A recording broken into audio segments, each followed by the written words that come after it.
ನಾನು ನಿಮ್ಮ ಮಗನೇ. ಬೆಳಿಗ್ಗೆ ಎದ್ದು ಚೂರು ವರ್ಕೌಟ್, ಅಮ್ಮನ ಕೈ ಅಡುಗೆ ತಿಂದು ಇಷ್ಟನೋ ಇಲ್ವೋ ಸಿಟಿಲಿರೋ ಮರಗಳನ್ನ ಕತ್ತರಿಸಿ ಬಿಲ್ಡಿಂಗ್ ಕಟ್ಟೋ ಇಂಜಿನಿಯರ್ ಕೆಲಸ ಮುಗಿಸ್ಕೊಂಡು ಮನೆಗೆ ಬಂದು ಅಮ್ಮನಿಗೆ ಅಡುಗೆಯಲ್ಲಿ ಹೆಲ್ಪ್ ಮಾಡ್ತಾ ಅಮ್ಮ ಅಪ್ಪನ ಬಗ್ಗೆ ಹೇಳೋ ಕತೆಗಳು ಕೇಳ್ತಾ ಸಂತೋಷವಾಗಿದ್ದೆ. ಆದರೆ 1 ವಾರದಿಂದ ನಿದ್ದೆ ಇಲ್ಲ. ನಮಗೆ ರಾಜನ ಥರ ಬದುಕೋ ಸೌಕರ್ಯ ಇಲ್ಲ ಅಂದರೂ ಪರವಾಗಿಲ್ಲ, ಸಾಮಾನ್ಯ ಜನರ ಥರ ನೆಮ್ಮದಿಯಾಗಿ ಬದುಕೋ ಎನ್ವೈರ್ನ್ಮೆಂಟ್ ಇರಲೇಬೇಕು ಅಂತ ನನ್ನ ಮನಸ್ಸು ಹೇಳ್ತಾ ಇದೆ. ಅದಕ್ಕಾಗಿ ನಾನು ಇವತ್ತಿಲ್ಲಿ ಇವನಿಗೋಸ್ಕರ ಕಾಯ್ತಾ ಇದ್ದೀನಿ.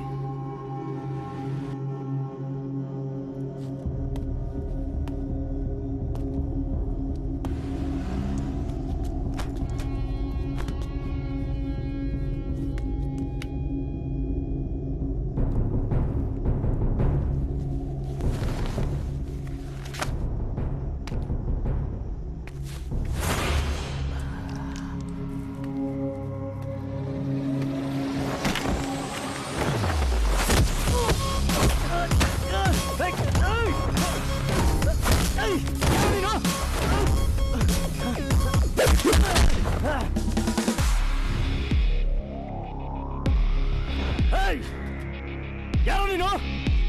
ಜೋಕರ್.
ಸಾಧು ಬಂದಿಲ್ವಾ? ಅವ್ರು ಲೀವ್ ಅಂತ ಹೇಳಿದ್ದಾರೆ ಸರ್.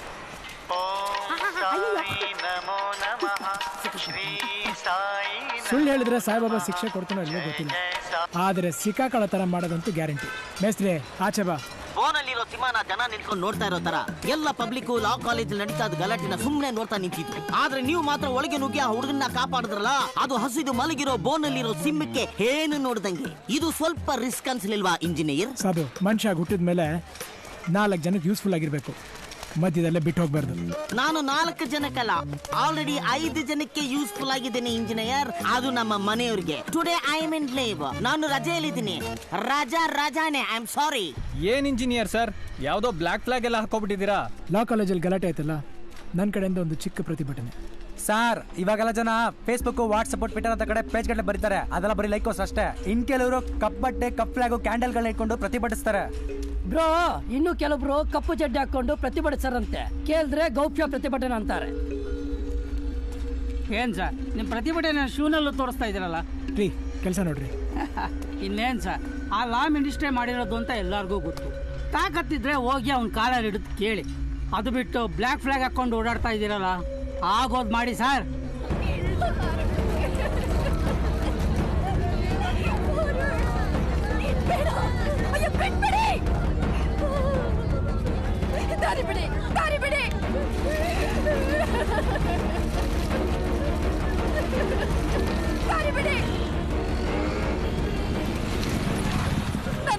ಸಾವಿಗೆ ನ್ಯಾಯ ಸಿಕ್ಕೋ ತನಕ ನಾನಿಲ್ಲಿಂದ ಹೋಗಲ್ಲ.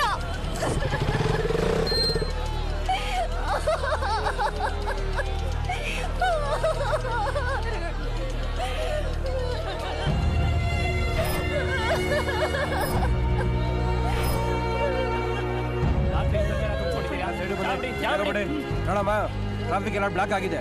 ಈ ತರ ಪರ್ಮಿಷನ್ ಇಂದಲೇ ಗಲಾಟೆ ಮಾಡೋದು ಕಾನೂನು ಪ್ರಕಾರ ತಪ್ಪು. ಪರ್ಮಿಷನ್ ತಗೊಂಡು ನನ್ ಮಗನ ಸಾಯಿಸಿದ್ರ? ನಿನ್ನೆ ನೋಡ್ಕೊಂಡು ಸುಮ್ಮನಿರುವಾಗ ನೆನಪಾಗ್ತಾ ಇದ್ದ ಕರ್ತವ್ಯ ಇವಾಗ ಎಲ್ಲಿಂದ ಬಂತು? ಸರಿಮಾ, ಅದಕ್ಕೆ ನ್ಯಾಯವಾಗಿ ಏನ್ ಮಾಡ್ಬೇಕು ಅದನ್ನ ಮಾಡಿ. ನಾವು ಆಫೀಸ್ಗೆ ಹೋಗ್ಬೇಕು ನೋಡಿ, ಮಕ್ಳು ಸ್ಕೂಲ್ಗೆ ಹೋಗ್ಬೇಕು. ಒಬ್ಬೊಬ್ರಿಗೊಂದೊಂದು ಕೆಲಸ ಅಂತ ಇರುತ್ತಲ್ವಾ? ನ್ಯಾಯ ಸಿಗಲ್ಲ ಅಂತಾನೆ ಈ ತರ ಮಾಡ್ತಾ ಇರೋದು. ಒಬ್ಬ ಡ್ರೈವರ್ ತೊಂದ್ರೆ ಆದ್ರೆ ಎಲ್ಲ ಡ್ರೈವರ್ಸ್ ಒಂದಾಗ್ತಾರೆ. ಒಬ್ಬ ಪೊಲಿಟಿಷಿಯನ್ ತೊಂದ್ರೆ ಆದ್ರೆ ಆ ಪಾರ್ಟಿ ಮೆಂಬರ್ಸ್ ಎಲ್ಲ ಒಂದಾಗ್ತಾರೆ. ಅದೇ ಒಬ್ಬ ಪಬ್ಲಿಕ್ ತೊಂದ್ರೆ ಆದ್ರೆ ಯಾಕೆ ಸರ್ ಪಬ್ಲಿಕ್ ಎಲ್ಲ ಒಂದಾಗಲ್ಲ? ನೋಡಿ, ನಾನೊಬ್ಳು ಟೀಚರ್. 22 ವರ್ಷಗಳಿಂದ ಪಾಠ ಮಾಡ್ತಾ ಇದ್ದೀನಿ. 2 ಸಲ ಬೆಸ್ಟ್ ಟೀಚರ್ ಅವಾರ್ಡ್ ತಗೊಂಡಿದ್ದೀನಿ. ನಾನು ಉಡೋ ಬಟ್ಟೆಯಿಂದ ಯೂಸ್ ಮಾಡೋ ಸೋಪ್ ವರ್ಗು ಎಲ್ಲದಕ್ಕೂ ಟ್ಯಾಕ್ಸ್ ಕಟ್ತೀನಿ. ಯಾಕೆ? ಗವರ್ಮೆಂಟ್ ನನ್ನನ್ನು ಕಾಪಾಡುತ್ತೆ ಅಂತ.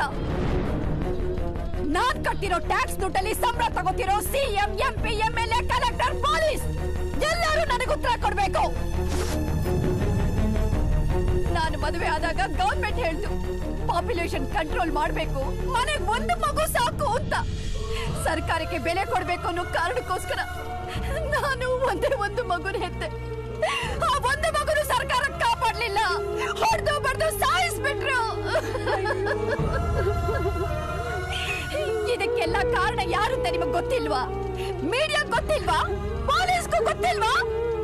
ಆದ್ರೂ ಯಾಕೆ ಯಾರು ಏನು ಮಾಡ್ತಾ ಇಲ್ಲ ಹೇಳಿ? ಏನು ಮಾಡ್ತಾ ಇಲ್ಲ? ನಿಮಗೇನಾದ್ರೂ ಆದ್ರೆ ನಿಮಗೆ ಕೋಪ ಬರುತ್ತೆ, ನೀವ್ ಅಳಬಹುದು. ನನ್ನ ಮಗನ ಕೊಂದವ್ರನ್ನ ನೀವೇನು ಮಾಡಕ್ಕಾಗದೆ ಇರಬಹುದು, ಗವರ್ಮೆಂಟ್ ಇಂದನೂ ಏನೂ ಆಗದೆ ಇರಬಹುದು. ಆದ್ರೆ ಒಬ್ಬ ಸತ್ಯವಾಗ್ಲೂ ಬರ್ತಾನೆ, ಅವನು ತುಳಿತಾನೆ. ಆಗ ಇದೇ ತರ ನೀವೆಲ್ಲರೂ ಗುಂಪು ಗುಂಪಾಗಿ ಸೇರ್ಕೊಂಡು ಅದನ್ನ ನೋಡ್ತೀರಾ? ಎಲ್ಲರೂ ಹೋಗಿ ಹೋಗಿ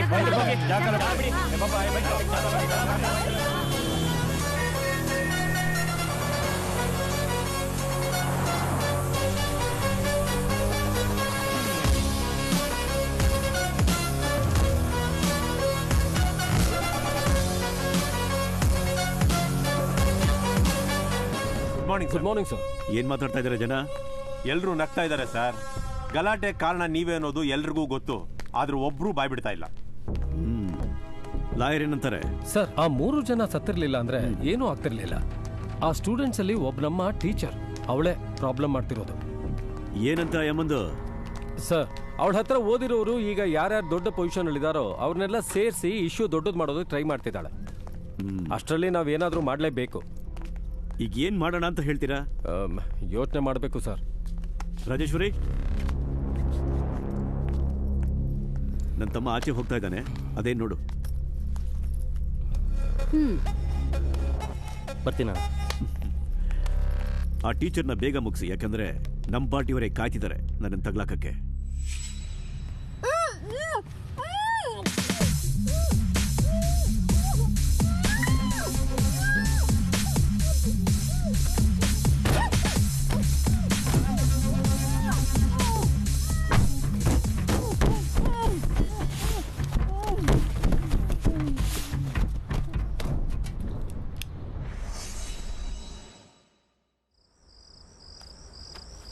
ನೀನು ಪೆರೋಲ್ ಮೇಲೆ ಹೊರಗೆ ಬಂದು ಇವತ್ತಿಗೆ 14 ದಿನ ಆಯಿತು.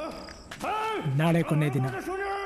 5 ಗಂಟೆ ಒಳಗೆ ಸರೆಂಡರ್ ಆಗದಿದ್ರೆ ನಿನ್ನ ಜಾಮೀನಲ್ಲಿ ಬಿಡಿಸ್ಕೊಂಡ್ಬಂದಿರೋ ನಿಮ್ಮ ಅಣ್ಣನ ಮಿನಿಸ್ಟ್ರಿ ಪದವಿ ಹೊರಟೋಗುತ್ತೆ.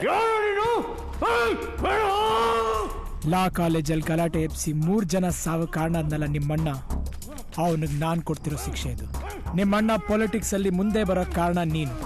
ಅವನಿಗೋಸ್ಕರ ಕೊಲೆ, ಸುಲಿಗೆ, ಬೆದರಿಕೆ, ಫ್ರಾಡ್ ಕೆಲಸಗಳು ಮಾಡ್ತಿದ್ದಲ್ಲ ನಿನಗೆ, ಅದಕ್ಕೋಸ್ಕರ ನಾನು ಕೊಡ್ತಿರೋ ಸ್ಪೆಷಲ್ ಶಿಕ್ಷೆ ಇದು. ನಿಮ್ಮಣ್ಣ ಅರೆಸ್ಟ್ ಆಗೋವರೆಗೂ ನಿನಗೆ ಬಿಡುಗಡೆ ಇಲ್ಲ.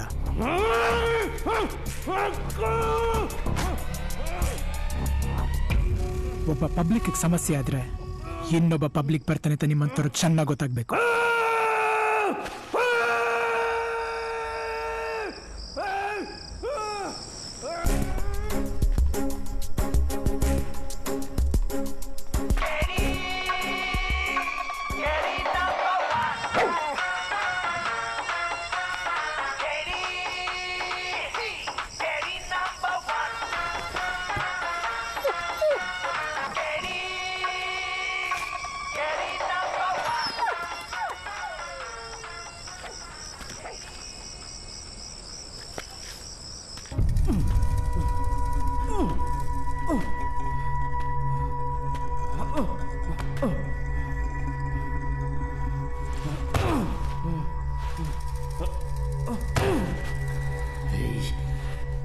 ಈ ಗೋಡೆ ಹೊಡೆಯೋದು ನನಗೆ ದೊಡ್ಡ ಮ್ಯಾಟ್ರ್ ಅಲ್ಲ ಕಣೋ. ನಾ ಹೊರಗೆ ಬಂದ ಮೇಲೆ ನಾ ಯಾರು ಅಂತ ತೋರಿಸ್ತೀನಿ. ಈ ವಾಚ್ಮನ್ ಕೆಲಸ ಮಾಡೋ ಬದಲು 4 ಹಂದಿ ಮರಿಗಳನ್ನಾದ್ರೂ ಮೇಯಿಸ್ಬೋದಾಗಿತ್ತು. ಅಯ್ಯೋ,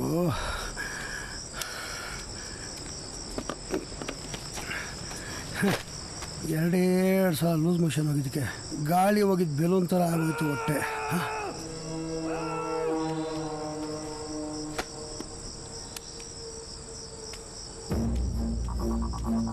ಯಾರೋ ನೀನು?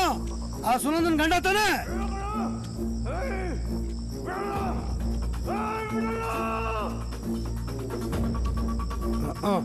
ಕಟ್ಕೊಂಡ್ರೆ ಹೆಂಡ್ತಿನೇ ಬಿಟ್ಬಿಟ್ಟು ಸತ್ತೋದ. ಏನೋ ಇವನು ನನ್ನ ಬಿಡಲ್ವಂತೆ. ಇರೋ, ನಾಳೆ 4 ನಿಂಬೆಹಣ್ಣು ಮಂತ್ರಿಸ್ಕೊಂಬಂದಿರ್ತೀನಿ. ಜಾಸ್ತಿ ಆಗೋಯ್ತು ನಿಂದು.